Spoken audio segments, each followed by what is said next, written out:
talk about how can you fix this problem on your Toloka app. So all you have to do, so you just click here on settings here.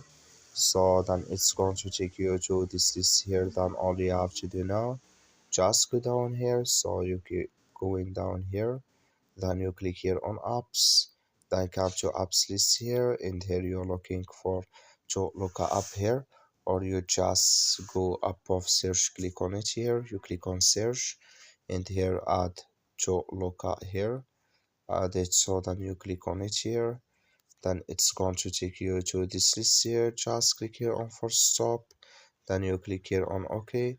So then you go down, just click here on storage here, come to storage list here, just click here on clear cache. Then all you have to do, so you just go to your Play Store, click on it here, then here search for Toloka app. It's going to show for you like this. You will find here update, click on it, then it's going to work with you. That's all you have to do. Thank you for watching. Don't forget to support us by liking, subscribe.